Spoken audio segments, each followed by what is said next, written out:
ista'azana rabbukum la in syakartum la azidannakum wa la in kafartum inna adzabi lasyadid. Sallallahu alaihi. Yang saya hormati Ustaz kita, guru kita Ustaz Bayu Subondo yang alhamdulillah telah hadir di tengah kita dalam keadaan sehat walafiat. Juga yang saya hormati bapak-bapak, saudara-saudara majelis taklim al-mukmin, khusus yang selalu hadir yaitu Pak Denny dari Kelurahan Karangjaya yang alhamdulillah dari beliau meluangkan waktu untuk bergabung dengan majelis kita. Kita doakan semoga Pak Denny selalu diridhoi Allah Subhanahu wa taala. Bapak-bapak majelis taklim yang dirahmati Allah Subhanahu wa taala, marilah kita tidak henti-hentinya selalu memanjatkan puji serta kepada Allah Subhanahu wa taala yang mana pada malam hari ini di hari tanggal 1 Maret 2021 bertepatan dengan tanggal 18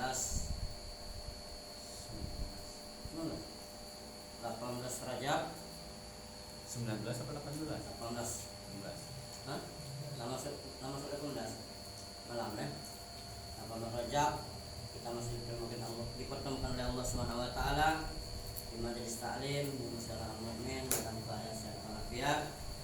Bersyukur kepada Allah karena kita masih bisa bersilaturahim bertatap muka dalam pengajian kita, pengajian fikih yang setiap malam Selasa kita laksanakan. Salawat serta salam marilah dan intinya kita limpahkan kepada junjungan kita Nabi besar kita Nabi Muhammad sallallahu alaihi wasallam, beserta keluarganya, para sahabatnya dan pengikutnya sehingga akhir zaman. Insyaallah kita selalu berselawat kepada Nabi kita. Dia nanti kita akan mendapatkan salam ataupun pertolongan. Bapak-bapak, saudara majelis taklim mukmin Allah Subhanahu wa taala, sebelum kita memulai pengajian, mari kita bersama-sama mengikhlaskan hati kita untuk membaca umum kitab yaitu surah Al-Fatihah. Mohon kepada Allah Subhanahu wa taala semoga Allah melimpahkan rahmat-Nya kepada kita semua. Semoga Allah selalu memberikan hidayah kepada diri kita, keluarga kita, sanak saudara kita, tetangga-tetangga kita agar selalu menjalankan perintah Allah Subhanahu wa taala dan menjauhi larangan Allah Subhanahu wa taala. Dan juga semoga Allah membukakan pintu hati kita, menerangi hati kita sehingga apa yang kita pelajari yang diterangkan oleh ustaz kita, guru kita, semoga mudah kita pahami dan mudah kita untuk menerimanya sehingga ilmu tersebut tidak mudah hilang di dalam dada kita. Al-Fatihah. A'udzubillahi minasyaitonir rajim. Bismillahirrahmanirrahim. Alhamdulillahirabbil alamin arrahmanir rahim maliki yaumiddin. Iyyaka na'budu wa iyyaka nasta'in. Mustaqim shiratal ladzina an'amta 'alaihim ghairil maghdubi 'alaihim waladdallin. Amin. Kepada ustaz kita, guru kita, Ustaz Bayu Subondo, mudah-mudahan tidak pernah malas untuk memberikan ilmunya kepada kita. Karena kita tahu kesibukan beliau ini cukup padat. Siang-siang selalu bekerja mencari rezeki, mempersiapkan kuliner dengan master bakar dan juga ayam cobek dan juga pengajian-pengajian terus dilaksanakannya. Mudah-mudahan beliau selalu sehat. Amin. Dan selalu diberi Allah kelancaran dalam berbisnis dan juga diberi Allah kemudahan dalam mencari rezeki.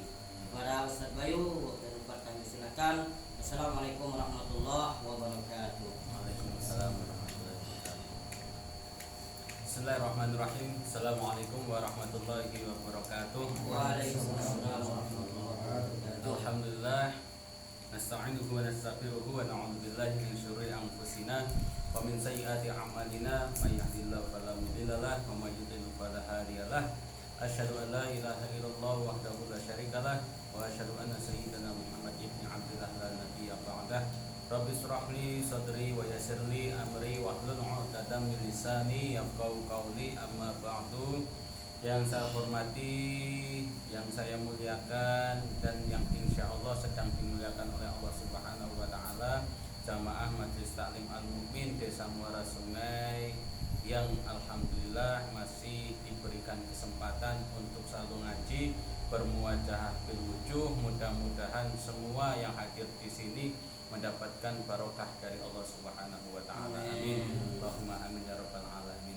Sebelum kita ngaji, selalu saya mengingatkan untuk menata hati, untuk menata benar-benar lillahi ta'ala niat kita, agar kita di sini mendapatkan barokah ilmu, tidak hanya silaturahim tetapi niatnya untuk ngaji, menghilangkan kebodohan kita semua. Tetapi kalau sudah tahu tidak merasa pintar, tetap merasa bodoh. Akan tetapi sebagai pengingat juga, yang namanya orang selama masih hidup, selama masih ada di dunia ini, mempunyai kewajiban untuk terus belajar usia berapapun.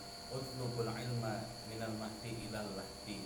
Dan itu wajib, karena utlubul ilma fardhatun ala kulli muslimin wal muslimat, wajib bagi kita semua. Dan alhamdulillah kita sedang menunaikan kewajiban kita semua di sini, yaitu menuntut ilmu.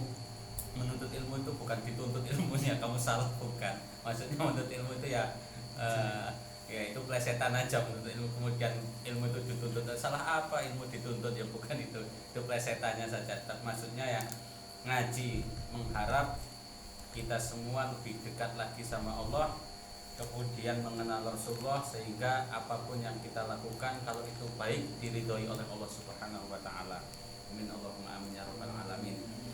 Jamaah Majelis Taklim yang saya hormati, kalau tidak salah kemarin itu sampai mubtilatus sholat, bagian yang membatalkan sholat, dan pada hal yang membatalkan sholat yang ke apa namanya? Tiga. Apa kemarin yang terakhir? Yang membatalkan sholat yang apa kemarin kalau tidak salah? Bersentuhan. Hadas berarti, yang berhadas. Kalau yang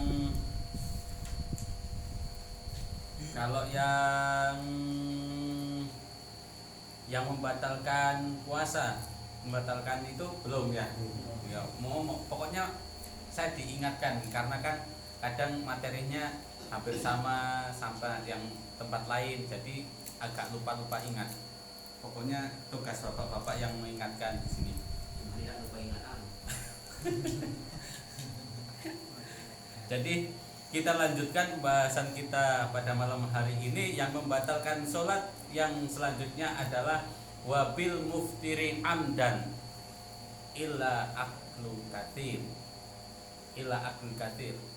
Jadi yang membatalkan puasa adalah yang membatalkan sholat itu adalah yang membatalkan puasa, kecuali makan. Jadi yang membatalkan puasa itu pasti membatalkan sholat.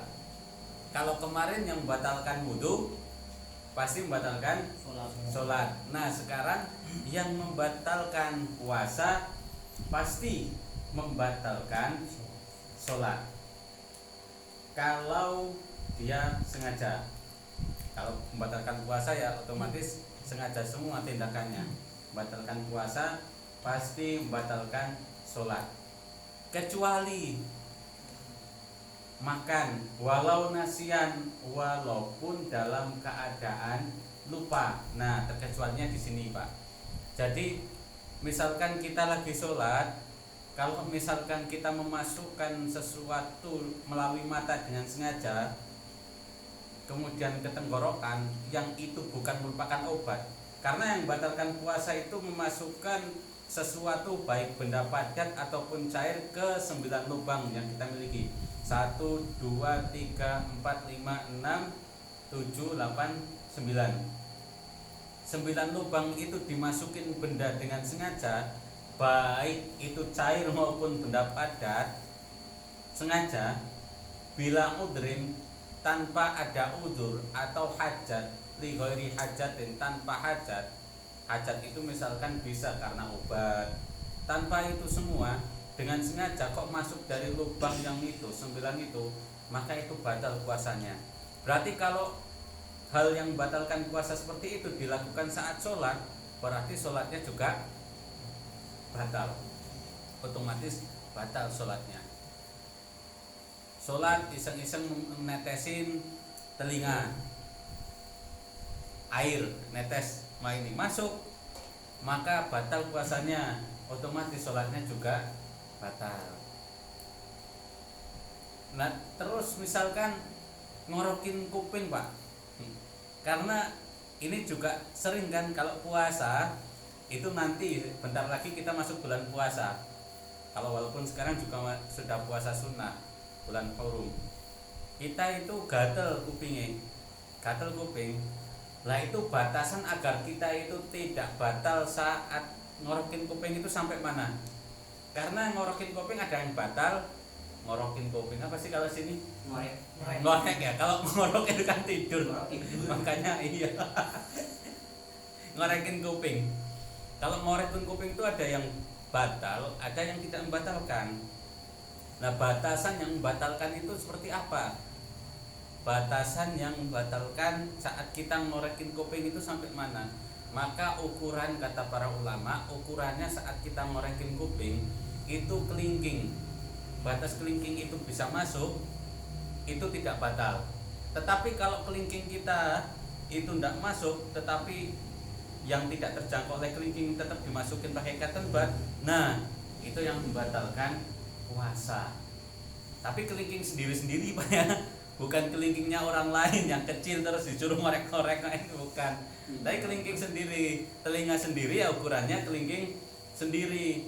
Kalau kelingking kita ini pol mentok sampai ini, kemudian yang tidak bisa terjangkau oleh kelingking kok dijangkau dengan cotton bud, maka itu termasuk yang membatalkan puasa. Otomatis kalau ngorek-ngorek kuping saat sholat yang tidak bisa dijangkau oleh kelingking juga batal sholatnya.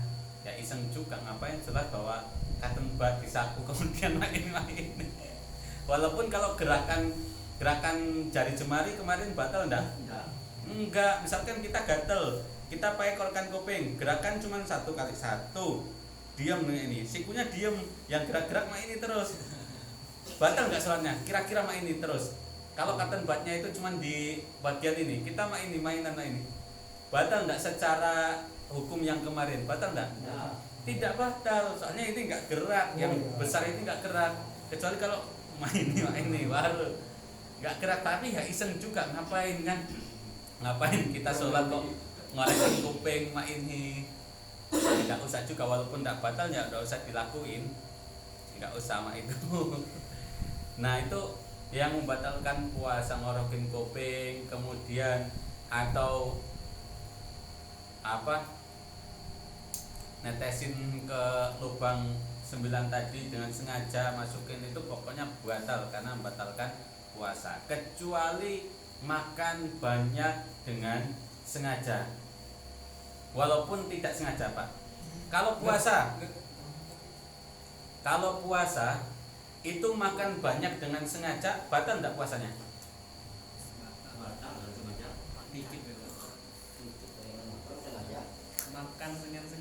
Makan dengan sengaja batal. Kalau makan dalam keadaan lupa, nasian, lupa dalam keadaan puasa, makan 1 piring, batal enggak puasanya? Tidak. Puasa itu makan 1 prasmanan sampai kenyang, nambah kok lupa, itu enggak batal puasanya. Itu Pak. Iya enggak Pak? Iya. Setuju. Tapi jangan pura-pura lupa. Tapi kok belum pernah terjadi itu? Lah itu, kalau misalkan kita puasa ada undangan kok lupa, kita lagi misalkan bukan puasa sunnah. Kalau puasa sunnah sih fair, maksudnya mau dibatalin juga tetap mendapatkan pahala, mau dilanjutin juga kalau tahan tidak masalah. Nah tapi kalau misalkan kita ada nyarutang, ada bulan Ramadan yang ketinggalan, kemudian kita itu puasa di luar bulan Ramadan, wajib karena nyarutang. Kemudian waktu nyarutang itu kita lupa karena nggak kebiasaan puasa di luar bulan Ramadan, ada undangan lupa, makan di tempat undangan sampai 1 piring masih lupa, nambah lupa, minum kopi lupa, minum air putih baru teringat, ya Allah aku ini puasa wajib nyarutang. Ya seharusnya enggak usah astagfirullah. Enggak usah astagfirullah, tapi alhamdulillah. Alhamdulillahnya 2 kali. Waktu kenyang selesai, alhamdulillah. Ingat, astagfirullah. Alhamdulillah, lupa aku ini udah kenyang. Jadi iya 2 kali. Jadi 2 kali alhamdulillah. Alhamdulillah yang pertama itu alhamdulillah kenyang. Alhamdulillah kedua karena lupa. Nah, betul. Jadi tidak masalah. Tidak masalah walaupun banyak. Kalau puasa itu makan banyak tapi dalam keadaan lupa, tidak batal puasanya. Tetapi kalau di dalam sholat makan banyak walaupun lupa, batal. Kecuali makan banyak dalam keadaan lupa. Kalau lupa di dalam puasa, puasanya tidak masalah. Tetapi kalau makan ini dalam keadaan lupa kok dalam keadaan sholat, sholatnya batal. Logikanya tidak mungkin sebenarnya. Tidak mungkin. Orang kok sholat tapi bawa piring, tapi lupa itu kan. Iya. Tapi redaksi kitabnya kan seperti ini. Seperti itu. Kecuali makan walaupun dalam keadaan nasian, walaupun lupa. Kalau lupa, misalkan bapak saking lupanya lapar, Allahu Akbar, lupa karena mungkin sholatnya itu di dapur yang musolanya lagi direhab, kamar lagi berantakan, satu-satunya tempat di dapur. Nah, meja makan, samping meja makan lupa tepuk koma ini enak ini yang ini makan ini sambil sholat lupa itu batal tetap walaupun lupa tetap batal. Kira-kira logikanya kita itu bakalan kejadian nggak seperti itu? Kita itu lupa sholat tapi bawa piring, ini lupa baru ingat ya aku kan lagi sholat. Nah itu pernah nggak? Enggak. Tapi kalau lupa dalam keadaan puasa, pasti banyak. Aku puasa makan model. Pada Tasawuf makan model. Alhamdulillah dapat galau. Iya. Atau awal-awal bulan Ramadan yang tidak biasa puasa sunnah kan awal-awal bulan Ramadan biasanya masih lupa kalau paginya itu puasa. Kadang rokok, kadang gorengan, kadang tewan, kadang pempek. Kalau lupa lanjutin, tidak usah ragu, lanjutin. Tapi ingat kalau ada yang tersisa itu jangan ikut ditelan kalau udah lupa, kalau udah ingat keluarin, wajib dikeluarin. Nanti ada babnya sendiri ini bab-bab yang membatalkan puasa, tapi agak menyinggung dikit tidak masalah. Nanti diulang lagi nanti Ramadan ngaji kan tetap insyaallah. Nah, itu ya kalau baca dari buka bersama insyaallah siap. Buka bersama ayam cobek 30 hari insyaallah siap. Lagi enggak baca beli baju baru. Ayam pakai sahur bersama, ayam bakar. Ya, ayam bakar. Bukannya jadi kalau di dalam puasa kalau lupa ada yang tersisa kok udah ingat terus ada selilit, ada yang nyempel, itu tidak boleh ditelan, harus dikeluarin. Kalau sampai ditelan batal. Kecuali kalau air, Pak. Kalau air yang sudah menyatu sama ludah itu nggak bisa dipisahkan. Itu makfu, termaafkan. Tetapi kalau barang yang masih kita bisa bedakan ini nasi, ini habis tetelan rendang, ini daging ayam, maka yang rasa sama terasa di lidah itu ada, kita bisa ngira-ngira ini jelilit, ada bentuknya, maka itu harus dikeluarkan. Kalau disengaja dengan ditelan, maka batal puasanya. Dan ini juga berlaku di dalam sholat. Kalau kita sholat kemudian ada selilit kok ditelan, batal puasanya. Sering nggak gitu, Pak? Sholatnya batal sholatnya. Kalau kita habis makan kemudian wudhu kita kumur-kumur itu ndak keluar, kemudian di dalam sholat kok terasa ini, kemudian terasa ini harus dikeluarin. jangan ditelan. Kalau ditelan batal sholatnya, karena itu juga yang membatalkan puasa. Maka harus dikeluarin, tapi dikeluarin juga pakai adab. Jangan dikeluarin jamaah main di samping sini, samping orang, tempat sujud orang lain itu ya ambil baik sudah. Kalau ada sakuin lah, kalau enggak itu kan enggak najis, itu bukan najis karena belum sampai ke perut. Yang najis itu kan yang sampai ke perut. Kalau di sini belum najis, enggak usah jijik juga punya sendiri. Mak ini malah di waktu sujud pura-pura mak ini megang teman lain. Enggak usah, pokoknya ambil punya sendiri, taruh di tempat sendiri. Mau dipleperin di sini pun enggak masalah. Allahu Akbar, ada nasinya ini, tinggal mak ini dipenyet-penyetin di sini pun enggak masalah. Lebih baik mak itu daripada batal sholatnya ditelan, ambil dipenyetin di sini enggak masalah. Daripada malah lu ngeludah kemudian ke tempat sujud dilihat orang lain. Mana ini? Jadi makruh. Orang lain ini jijik ini harus sholat ludah-ludah. Apalagi ludahnya tempat sujud wong sampingnya. Wah ini bebala ge. Tempat mau sujud tempat orang lain mah diludahin, nah itu masih berbentuk lagi, ada rendang, ada apa itu sisa-sisanya.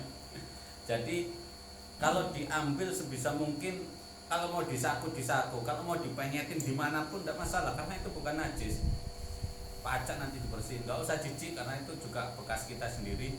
Jangan tempat orang lain pura-pura nempel mak ini, nggak usah. Nah, pokoknya kalau ada sisa itu harus dikeluarin. Kalau puasa itu kan kalau ada selilit kemudian susah dikeluarin di gigi. Kok susah banget? Misalkan terasa asin, ada ikan asin, sahur pakai ikan asin nyempel di antara gigi, itu nggak bisa diambil, nggak bisa dilepas. Susah, benar-benar susah. Misalkan ada seperti itu, benar-benar susah. Maka itu mafhum. Walaupun terasa asin dari adzan subuh sampai adzan maghrib, mulut kita terasa asin terus karena nggak bisa dilepas. Mulut kita itu terasa asin terus dan ditelan terus, itu ma'fu, termaafkan. Kalau benar-benar sudah berusaha dan tidak bisa diambil. Tapi kalau itu harus ada usaha dulu, ikhtiar. Bukan berarti selilit itu nggak berusaha diambil kemudian biarlah ini kalau berasa terus kan ma'fu. Itu pokoknya ada usaha dulu. Baru kalau nggak pacak dilepas, benar-benar malah melepas itu menyakitkan, ibarat malah berdarah-darah, nah itu kan, nah itu nggak usah diambil, itu ma'fu. Sampai adzan maghrib pun kalau nanti mulut kita asin terus, walaupun berasa ikan asin, itu termaafkan, ma'fu. Sholat juga gitu, kalau terasa pakai lidah nggak pacak, nggak usah dikorek-korek, itu lebih ringan lagi. Kalau di luar sholat, puasa itu masih diharuskan pakai segala macam cara, tapi jangan sampai melukai, jangan sampai menyakiti. Tapi di dalam sholat itu jangan sampai kita menimbulkan hal yang membatalkan lainnya. Ingin agar kita keluar di sini biar sholatnya tidak batal, tetapi mengambil gerakan 3 kali gerakan secara berturut-turut untuk ini. Nah itu gerakan tangan yang besar kok untuk ngambil ini kelamuan, nah itu ya itu jadi membatalkan dari hal yang lain. Makanya kalau pakai lidah itu ndak bisa dilepas, biarkan aja. Kalau tiba-tiba lepas sendiri di tengah jalan gimana? Ya dikeluarin. Kalau ndak sengaja tertelan sengaja atau enggak? Tertelan, tidak sengaja, tertelan tidak sengaja. Kemudian waktu mau keluar, tertelan tidak sengaja. Misalkan ada petir, langsung tertelan, iya, tertelan. Kalau batal, kalau batal, kalau tidak batal. Kalau sama tidak batal, kalau batal. Kalau ditelan sengaja, padahal tidak kaget, sengaja batal. Tetapi kalau tertelan waktu kaget misalkan kaget langsung ketelan ini, maka tidak batal. Kalau sedikit. Tapi kalau tadi makan banyak walaupun tidak sengaja, walaupun itu lupa batal. Tetapi kalau sedikit, ukurannya sedikit itu tadi dililit, tidak sengaja, itu tidak batal. Kalau tidak disengaja, itu bedanya. Kalau makan banyak sengaja atau tidak sengaja tetap batal. Tetapi kalau selilit dikit, itu kalau tidak sengaja tidak masalah, tidak batal. Atau gila itu membatalkan puasa atau enggak? Tiba-tiba kita di dalam puasa gila, batal enggak puasanya? Batal. Gila itu juga salah satu yang membatalkan, iya. Gila akal. Gila. Itu membatalkan puasa. Ketika kita takbiratul ihram, Allahu Akbar, tiba-tiba itu batal enggak salatnya? Batal. Tiba-tiba gila kok.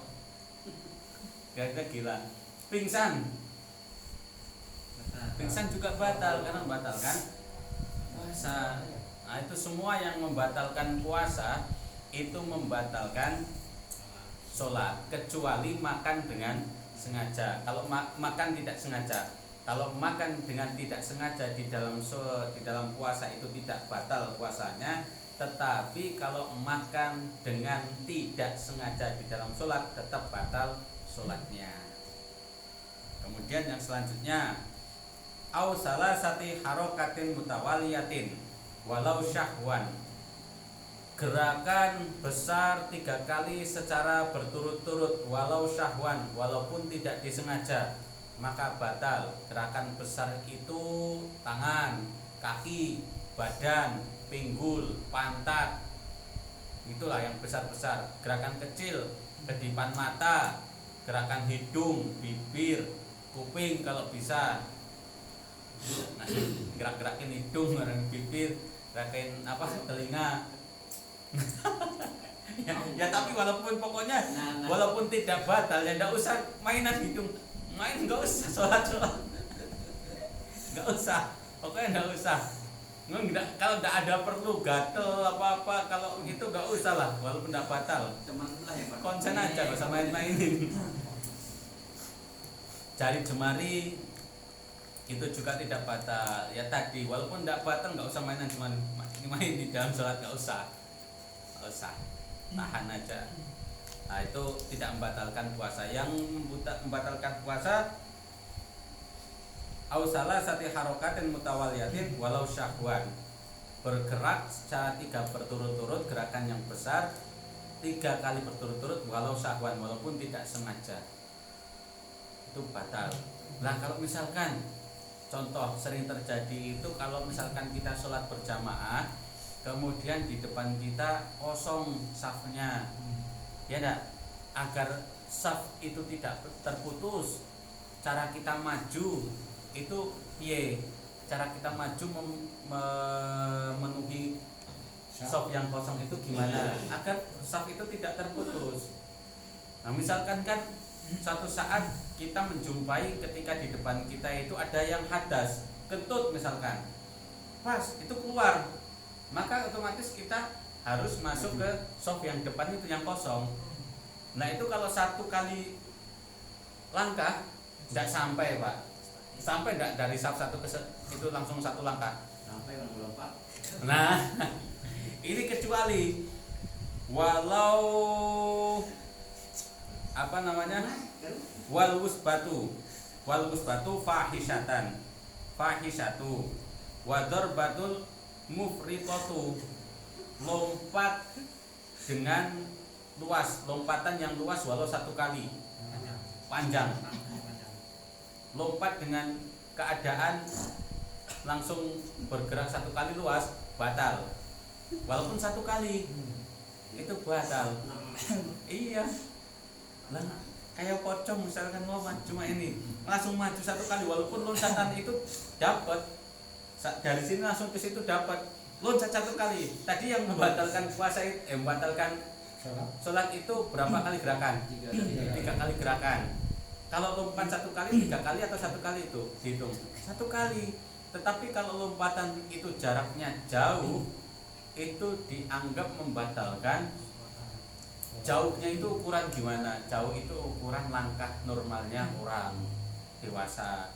melebihi itu berarti itu dianggap lompatan yang jauh. Lah lompat jauh sini ke situ lompat kayak pocong. Jangan mengisi satu. Yang depan pinggir. Itu batal bahasanya. Batal bahasanya. Atau kalau misalkan satu kali cara mengisi cara mengisi gimana? Praktekkan, Pak, misalkan ada yang kosong. Ayo siapa yang mau mempraktekkan? Misalkan kosong. Sini misalkan. Nah, ya. Sini. Misalkan sini yang kosong. Ada yang kosong. Kosong, maka cara biar tidak batal satu kali langkah tutup. Nah, satu kali langkah lagi tutup. Satu kali langkah lagi kalau belum nyampe tutup. Nah, itu tidak batal karena mundur lagi. Coba Habib mundur lagi. Ini sini mundur lagi. Karena kalau langsung 1, 2, 3 otomatis itu menjadi 4. Contoh 1, 2, 3 langsung 1. Enggak, langsung 2. Biasa. Sampai 1, 2, 3, 4. Maka bahkan lebih dari 3 kali berturut-turut. Tetapi kalau tadi misalkan diputus-putus, kayak tadi misalkan diputus-putus 1, 2, 1, 2 nggak batal karena cuma 2 kali gerakan berturut-turut, nggak batal. Mantap kelas itu. Jadi ikut angin. Jadi seperti itu. Mau praktekin yang loncat? Mana loncat? Kalau mak ini walaupun sampai misalkan loncat 1 kali loncat